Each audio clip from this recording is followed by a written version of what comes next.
বন্ধুরা, আগামীকাল রাস পূর্ণিমা ও সংক্রান্তির মহাযোগে আর এই পবিত্র দিনে এই একটি খাবার অবশ্যই সপরিবারে খান।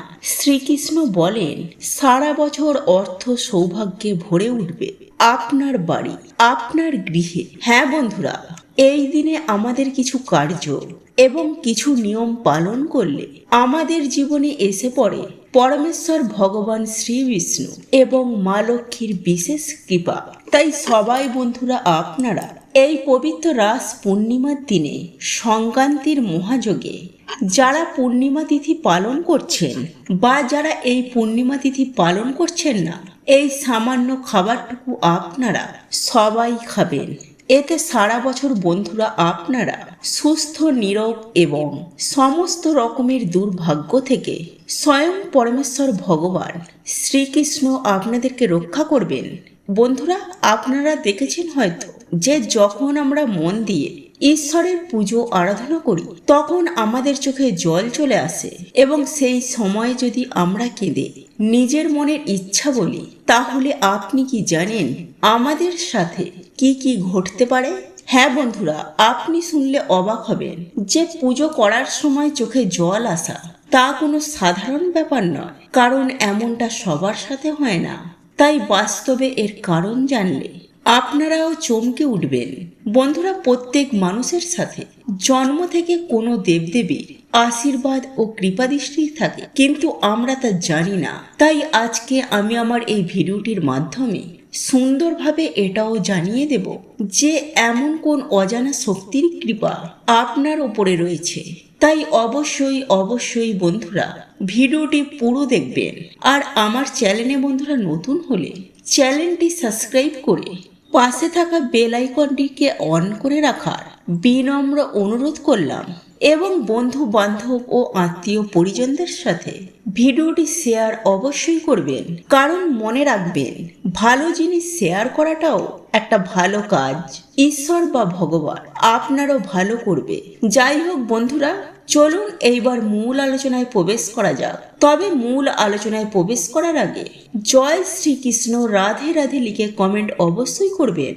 বন্ধুরা, শাস্ত্রমতে মনে করা হয় যে আমাদের এই জগৎ সৃষ্টির কোনায় কোনায় ভগবান রয়েছেন।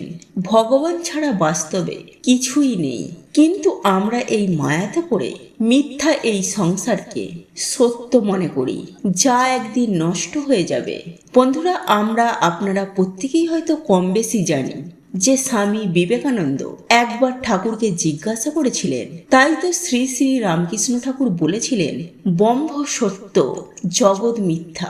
যাই হোক বন্ধুরা, ফলে বিভিন্ন রকমের কর্ম বন্ধনে পড়ে আমাদের জীবন বিভিন্ন সমস্যায় পড়ে যায়। তখন আমরা ভগবানকে ভুলে গেলেও ভগবান কখনোই তার ভক্তকে ভোলেন না। তাই যখনই আমরা এই মৃত্যুলোকে কর্ম করতে আসি, ভগবানও তেমন বিভিন্ন দেবদেবীর রূপে ভক্তের সাথেই থাকেন, এবং তিনি তখন আমাদের কিছু সংকেত দেন। বন্ধুরা, যেহেতু আমরা মৃত্যুলোকে এসেছি, তাই আমাদের কর্মফল ভোগ করতেই হবে। স্বয়ং ভগবানকেও এই মৃত্যুলোকে কর্মফল ভোগ করতে হয়েছে। তাই যদি আমরা এই জন্মে ভোগ না করি, তাহলে এর জন্য আমাদেরকে আবার জন্ম নিতে হবে।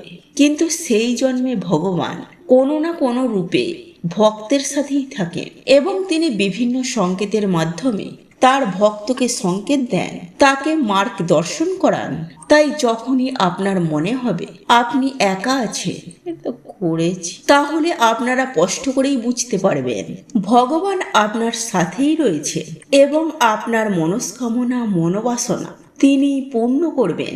নাম্বার 1, বন্ধুরা, পুজো করার সময়ে চোখে জল আসা। বন্ধুরা, যেহেতু আমরা জন্ম ধরে আমরা ভগবানের পুজো আরাধনা করছি, সেহেতু আমাদের দেবদেবীর সাথে একটি জন্মের সম্পর্ক হয়ে গেছে। তাই যখনই আমরা সেই মন্দিরে যাই বা সেই দেবদেবীর দর্শন করি বা তার গান কীর্তন শুনলে যদি আপনার চোখ দিয়ে জল বেরিয়ে যায়, তাহলে এর মানে আপনার আত্মার সাথে ঈশ্বরীয় ঊর্জার মিলন হয়ে গেছে, অর্থাৎ আত্মার সাথে পরমাত্মার সংযোগ সৃষ্টি হয়েছে।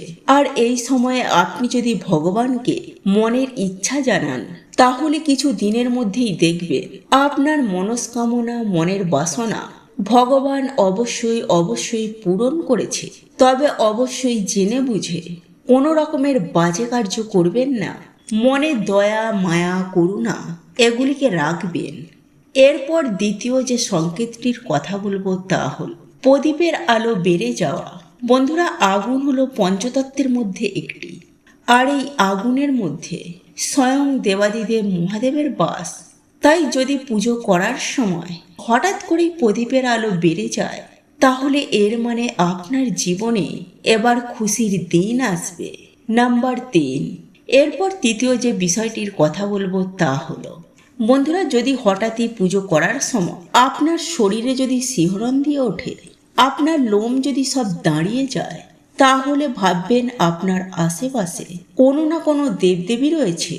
এরপর চতুর্থ যে বিষয়টির কথা বলবো তা হলো, বন্ধুরা, যদি কোনো ঠাকুরের মূর্তি বা ফটো দেখার সময় আপনার যদি এমন মনে হয় যে আপনাকে দেখেই ভগবান হাসছেন বা ভগবান আপনাকেই দেখছেন, তাহলে এর মানে ভগবান আপনার ওপর খুবই প্রসন্ন। এছাড়াও বন্ধুরা, যদি আপনার স্বপ্নে দেবদেবী আসেন, তাহলে আপনি খুবই ভাগ্যবান। বন্ধুরা, শাস্ত্রে বলছে যে রাস পূর্ণিমার তিথির দিনে বা কার্তিক পূর্ণিমার দিনে বা কার্তিক সংক্রান্তির দিনে যারা এই খাবারটি গ্রহণ করেন, তারা অত্যন্তই ভাগ্যশালী হন। এতে মা লক্ষ্মীর বিশেষ কৃপায় মানুষের সকল দুর্ভাগ্য, দারিদ্রতা রাতারাতি নাশ হয়ে যায়। এবং এই পূর্ণ পবিত্র রাস পূর্ণিমার রাতে আপনারা পারলে অবশ্যই একটি 1 টাকার কয়েন গৃহের এই স্থানে লুকিয়ে রেখে দিন। এতে আপনাদের আর্থিক কষ্ট আর আপনার জীবনে আসবে না। দেখবেন মা লক্ষ্মীর কৃপায় আপনাদের বাড়িতে কেমন ধনধান্যে পরিপূর্ণ হয়ে গেছে। তাই মা লক্ষ্মীর কৃপা পেতে আপনারা ভক্তি ভরে বন্ধুরা ভিডিওটি অবশ্যই পুরো দেখুন এবং ভিডিওটিতে একটি লাইক করে জয় শ্রীকৃষ্ণ, রাধে রাধে লিখে কমেন্ট অবশ্যই করুন। বন্ধুরা, আমি সবার প্রথমে যে বিষয়টির কথা বলবো তা হলো, বন্ধুরা, আজকের দিনে তুলসী মঞ্চে প্রদীপ দেখানো, তুলসী মঞ্চে জল অর্পণ করা, ভগবান বিষ্ণুর মন্ত্র জপ করা সেই ব্যক্তির বাড়ি থেকে সকল প্রকার দুঃখ, কষ্ট, দারিদ্রতা এমনকি রোগ ব্যাধিরও নাশ হয়ে যায়। কারণ বন্ধুরা, এই কার্যে এই দিনে মা লক্ষ্মী ও ভগবান বিষ্ণু অত্যন্ত প্রসন্ন হন এবং সেই বাড়িতে তিনি বিশেষ কৃপা করেন। কিন্তু বন্ধুরা, যে বাড়িতে এই দিনে আমিষ, পেঁয়াজ, রসুন, মদ্যপান, ঝগড়া, ঝামেলা, অশান্তি বাড়িতে বেশি বেশি করে হয়, সেই বাড়ি থেকে মা লক্ষ্মী গৃহত্যাগ করেন। তাই এই দিনে বন্ধুরা আপনারা কিন্তু এই ভুলগুলিকে একদম করবেন না এবং এই দিনে তুলসী পত্র চয়ন করবেন না। আপনারা আগে থেকেই তুলসী পত্র চয়ন করবেন, নতুবা আপনার তোলা তুলসী পাতা দিয়ে পরমেশ্বর ভগবান শ্রীকৃষ্ণের পুজো আরাধনা করবেন।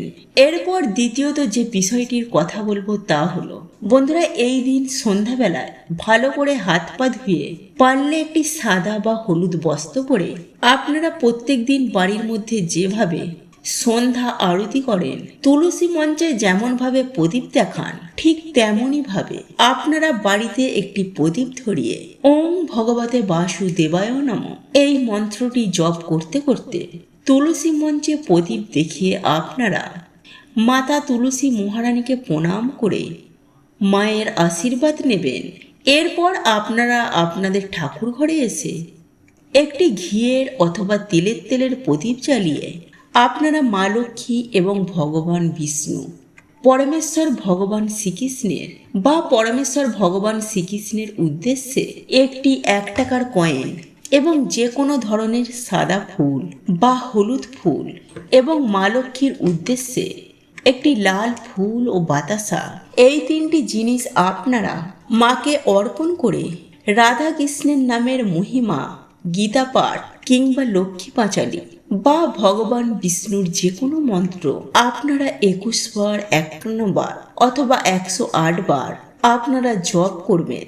যেমন ওম নমো ভগবতে বাসুদেবায় নমঃ, ওম লক্ষ্মী নারায়ণ নমো নমঃ, বা হরে কৃষ্ণ মহামন্ত্র আপনারা এই দিনে জপ করতে ভুলবেন না।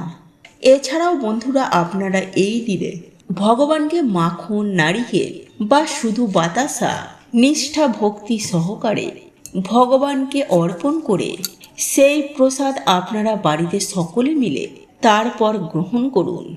এতে বন্ধুরা মা লক্ষ্মী ও ভগবান বিষ্ণু তথা পরমেশ্বর ভগবান শ্রীকৃষ্ণ অত্যন্ত প্রসন্ন হন এবং ভক্তের জীবন থেকে সকল প্রকার দুঃখ, কষ্ট, দুর্ভাগ্য, রোগ ব্যাধি, দারিদ্রতা তিনি নাশ করে দেন।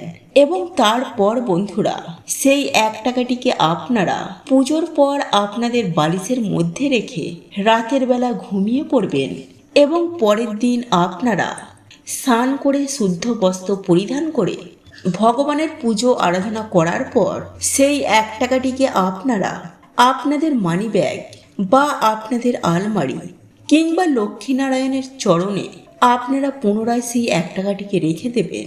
এতে বন্ধুরা মায়ের কৃপায় আপনাদের জীবন থেকে সকল প্রকার দুঃখ, কষ্ট, দুর্ভাগ্য, দারিদ্রতার এমনকি রোগ শোকেরও নাশ হয়ে যাবে এবং আপনাদের পরিবারে আবার ফিরে আসবে অফুরন্ত সুখ এবং শান্তি। বন্ধুরা প্রত্যেকটি মানুষই চায় যে তাদের বাড়িতে কোনো রকমের সমস্যা, ঝগড়া ঝাঁটি, ঝামেলা বা কোনো আর্থিক সমস্যা না থাকুক। তাই সুখ শান্তির সমৃদ্ধির দেবী হলেন মা লক্ষ্মী। আর আমরা প্রত্যেকেই মা লক্ষ্মীর পুজো আরাধনা করে থাকি। কিন্তু মা লক্ষ্মীকে বন্ধুরা প্রসন্ন করা এতটা সহজ কার্য নয়। মা লক্ষ্মী যে সহজে প্রসন্ন হন না, আর যার ওপরে তিনি প্রসন্ন হয়ে যান তাকে জীবনেও আর কখনো পেছন ঘুরে দেখতেও হয় না। মা লক্ষ্মী তার সত্যিকারের ভক্তদের কখনো না কখনো অবশ্যই কৃপা করেন আর আমাদের ভক্তিতে প্রসন্ন হয়ে আর আমাদের বাড়িতেও তিনি বিরাজ করেন। তাই বন্ধুরা আমাদের বাড়িতে মা লক্ষ্মী প্রবেশ করার আগে এই সংকেতগুলি বারবার তিনি আমাদেরকে দেন। তাই শাস্ত্রে অনুসার বন্ধুরা এই সংকেতগুলি খুব ভাগ্যশালী ব্যক্তিরাই পায়। আর আপনি যদি এই সংকেতগুলি পেয়ে থাকেন তাহলে আপনি নিশ্চয়ই বুঝতে পারছেন যে আপনি কতটা ভাগ্যশালী। কারণ খুব তাড়াতাড়ি বন্ধুরা আপনাদের বাড়িতে মা লক্ষ্মীর কৃপা হবে। আপনাদের দুঃখের দিন শেষ, এইবার সুখের দিন শুরু। খুব তাড়াতাড়ি আপনাদের জীবনে সৌভাগ্যের আগমন হবে, কারণ মা লক্ষ্মীর কৃপায় দিন দুঃখীও রাজায় পরিণত হয়ে যায়। বন্ধুরা আজকের এই ভিডিওটি যদি আপনাদের পছন্দ হয়ে থাকে তাহলে ভিডিওটি লাইক করুন, কমেন্ট করুন এবং বন্ধুদের সাথে শেয়ার অবশ্যই করুন। মনে রাখবেন আপনার একটি শেয়ার অনেক মানুষকে উপকৃত করতে পারে। আপনি যদি সনাতনী পম্পা ইউটিউব চ্যানেলে এখনো পর্যন্ত নতুন হয়ে থাকেন তাহলে চ্যানেলটি অবশ্যই সাবস্ক্রাইব করবেন এবং পাশে থাকা নোটিফিকেশন বেল আইকনটি ক্লিক করবেন।